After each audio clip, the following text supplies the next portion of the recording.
morning, Slice Squad. It is Monday, November 24th, and if you are staring at your charts wondering what just happened to the bears, you are not alone. Yeah, I think the bears just got their faces ripped off in the pre-market.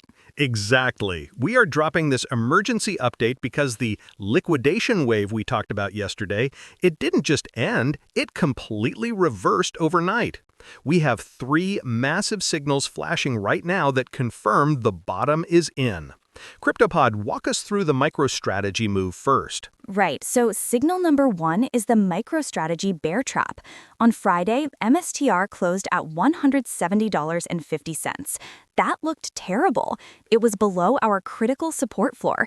Everyone thought, okay, here comes the flush to 140. It looked like a breakdown. It looked like one, but look at the pre-market this morning.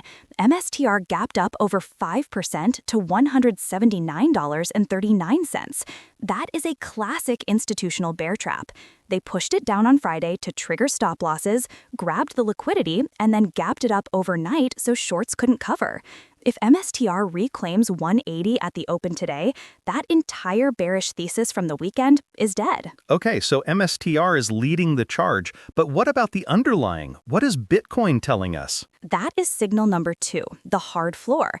We watched Bitcoin stress test the low 80Ks all weekend. It got ugly for a minute there, but it refused to break $82,500. That is now our line in the sand.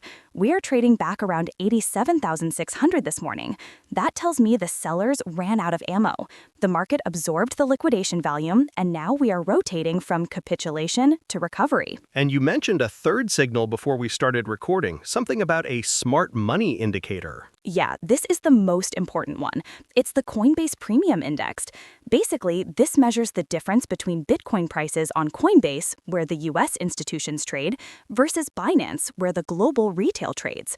For the last week, it's been deep red, meaning US institutions were dumping. And now? Now, those red bars are shrinking rapidly. We call it narrowing. It means the institutional selling pressure is exhausted. They are done dumping. Historically, when you see this deep red premium start to narrow while price holds a floor, that is the bottom. That is the moment the elastic band snaps back. So let's wrap this up with a strategy. If I'm listening to this on my commute, what do I do? Simple. Don't get cute waiting for lower prices. The 82K floor held, MSTR is signaling a gap up, the smart money is done selling. If you are looking to accumulate spot Bitcoin, the $86,000 to $87,000 zone is your buy zone. We are targeting a move back to $92,000 as the first resistance. If you wait for a perfect retest of 82K, you are likely going to miss the boat. There you have it. The bear trap has sprung, the floor is in, and we are looking up. Keep your eyes on that $180 level for MicroStrategy at the open. Thanks for tuning in for this quick slice. Stay safe, trade smart, and we'll see you on the charts. This podcast represents a collaborative effort between human creativity and artificial intelligence. This content is for informational and entertainment purposes only. Trading stocks and cryptocurrencies involves a high degree of risk. You should always perform your own due diligence or consult with a qualified professional before making any investment decisions.